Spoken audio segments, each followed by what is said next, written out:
Christian Practice at Union Theological Seminary, Professor Emeritus at Princeton. He supports Bernie Sanders, also CNN contributor and former South Carolina State House Representative Bakari Sellers, who supports Hillary Clinton. Professor West, Hillary Clinton obviously has a track record of winning African-American votes. Are you concerned about Sanders doing well in South Carolina in the primary? And what does he have to do, you think, to convince African-American voters he is their candidate? I think part of it is we're in a paradox. I mean, black people historically have been the most progressive group when it comes to social justice.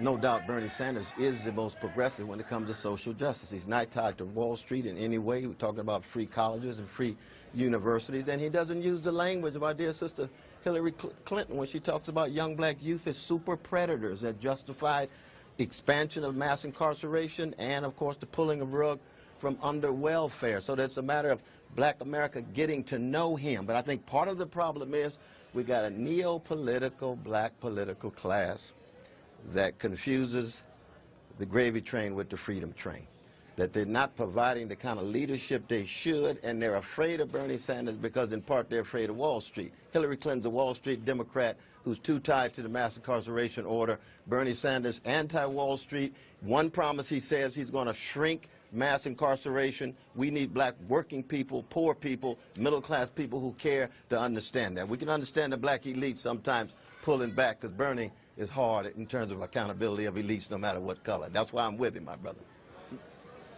Bakari, you hear what Professor West is saying. Essentially, Bernie Sanders' support for civil rights is second to none. How do you respond?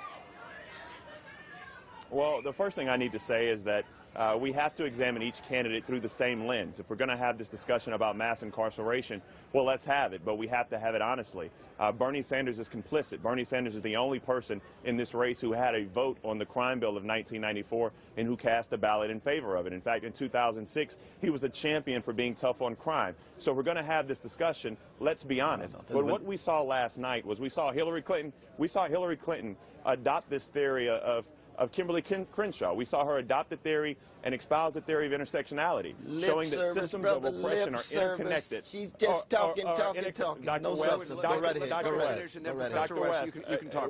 With all due respect, I don't have as many degrees as you do, but please let me finish my sentence. And all I'm simply saying is that all I'm simply saying is that she sees the problems of interconnectivity between these systems of oppression, between economic injustice and environmental injustice, and Bernie Sanders can't get himself out of this box. Bernie Sanders is the proverbial one-issue candidate, and until he starts talking about these issues, he will not move African Americans in South Carolina or anywhere else. And I respect you, but I want to respond to my brother because, one, I think Brother Sellers would recognize you do not approve of the language of calling precious black men super predators, do you? You don't approve of that language, no, not do at you? all. I mean, not at I all. think that now, you know Hillary Clinton used that language in 1996 in her famous Keene College speech to justify some very ugly policies. So it's just a matter of you acknowledging you disagree with that language. But Dr. West. Yes. No, but Dr. West, they're all complicit. Just as Hillary Clinton is complicit and had to apologize. My only problem with this discussion is we have to hold Bernie Sanders to the same accountability. We have to talk about the 23 members of the Congressional Black Caucus that voted. But it's not about the bill of 1994. It's about who's going to talk about where we are today. No, but this is what I mean. But this is what I mean, though, brother. This is what I mean. Why did Hillary Clinton accept $133,000 from GEO and CCA, who are private prison lobbyists, to justify expanding mass incarceration? And she says she wants to end it. She's just talking, brother. It wasn't a justification. It wasn't a justification thereof. I mean, she's the person who actually said that she's going to end. She is the person who said that she is going to stop private prison. She's the one who said she's going to ban private prison. How you going to stop it when you're receiving money from the people who are expanding? Dr. West. She is the one who simply said that she has a plan to limit mass incarceration, to address criminal justice reform. This isn't Vermont, where you have African Americans who are incarcerated at 10. Why would she accept the money, brother? Dr. West, in Vermont, African Americans are 10 times. They have a 10 times higher rate of incarceration than white folks. But Bernie has never. If you want to look at people's records, Bernie has never supported profit making of prisons. He's never supported profit making. African Americans. Why did Hillary take the money? I mean, that's just an empirical fact. African Americans are. African Americans in Vermont said Bernie Sanders treated them as if they were invisible. No, that's not true. It depends on which ones you talk to. Depends on which ones you talk to. But you and I know white supremacy. I don't want any of my brothers and sisters across the nation. Gentlemen, let me just try to move this discussion along a little bit. We agree with that, though, brother.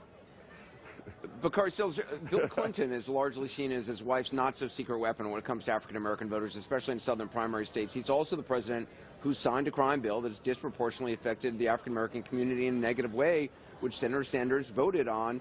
But how can Hillary Clinton embrace her husband's popularity without being a part of that legacy?